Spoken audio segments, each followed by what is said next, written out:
A 50-kilometre cruise up the Moselle River from Koblenz is the thoroughly charming town of Cochem.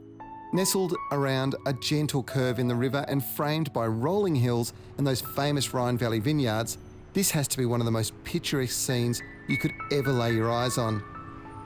Like many old towns, the social and commercial hub here is the Market Square, which dates back to the 1700s. But Cochem's history goes back a lot further. It was first settled by the Celts in the 5th century BC. Since then, the Romans and a series of other nationalities have come here and settled in the valley. But the highlight for me, right here on top of the hill, is this 1,000-year-old castle. Roxburgh is the pride of Cochem. Overlooking the main town in the valley below, the castle has stood here since about the year 1000. It was largely destroyed by French troops in 1689, and what you see today is a neo-Gothic style rebuild that was completed in the late 19th century by businessman Jacob Revenet, who thought the castle would make a nice summer house for his family.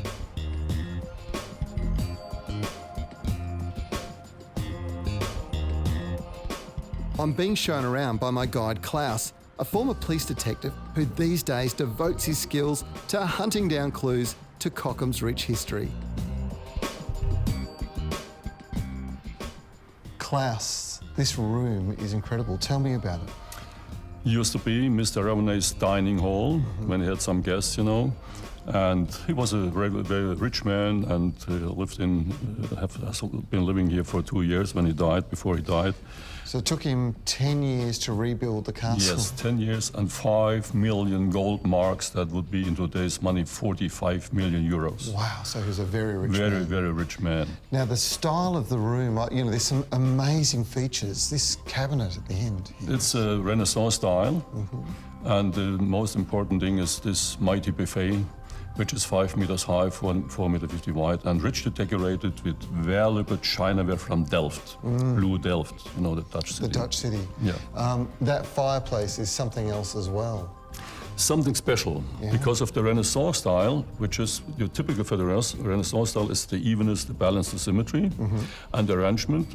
An example is the arrangement of the buffet and the fireplace, which has got a wooden superstructure for nothing else than to maintain the counterbalance in this room. So it's all nothing about else, balance. just because of the balance, Renaissance style. The decoration of the roof and the walls is stunning, and initially I took a look at the walls thinking it was wallpaper, but it's no not. wallpaper, all hand-painted with ornaments, and there's a bit of gold leaf on it. Wow. And the ceiling is richly decorated with poker work. The repeating figure is a double-headed eagle. The eagle was a heraldic animal of the German kings, and whenever a king of Germany became also king of Rome and Italy, in that Holy Roman Empire of Germanation, the eagle had 2 heads. Oh, the 2 heads. Yeah, right. Is there more we can see around the... Of course, and perhaps we take this door to go into the next room. Okay. Go ahead. That devotion to symmetry that Klaus was talking about would even extend to placing doors where they weren't needed. Those Germans. Gee, this is beautiful. Now, Klaus. Yeah.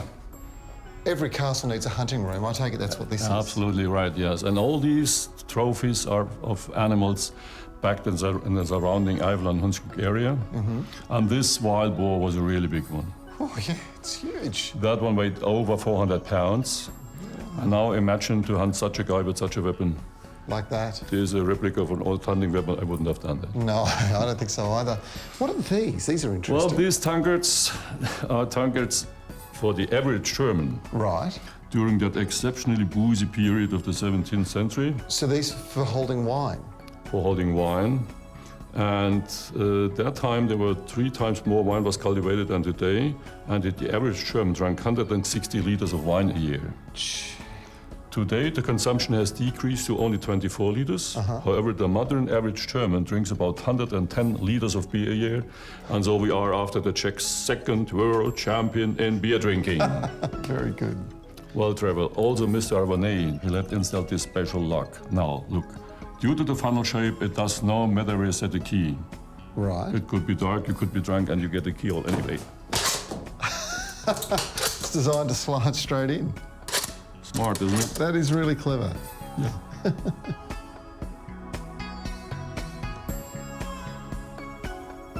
Since 1978, Roxburgh has belonged to the people of Cochem, and together this pretty as a picture panorama of an enchanting riverside town with its very own castle has proved to be an irresistible drawcard for thousands of visitors from all over the world.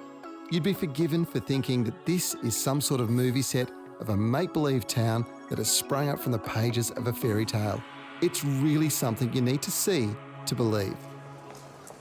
How beautiful is Cochem? It is just another glorious German city, a wonderful little village, and of course that castle is to die for. You've got to check it out. Now, what do you think of Explore TV this week? You know, the journey through Europe, I've got to tell you, I wasn't sure at first, but with the scenic spaceships, the five-star luxury, great food and incredible service, well, it made it an absolute pleasure. Add to that these amazing destinations along the journey, and it's just been a wonderful trip. Now, would you like to find out a little bit more about the towns that we visited? The easiest way to do it, or to watch a segment from the show, is to visit our website. It is gurusexplore.tv, or if you've got some questions, or maybe you'd like to check out some of the hundreds of photos that I've taken, well, the best way to do it is to join us on Facebook. Now, it's Explore TV. Do a search, you can check it out. I'm Trevor Cochrane. I'm looking forward to seeing you next week. I'm going to continue the journey through Europe. I can't wait to take you to Amsterdam.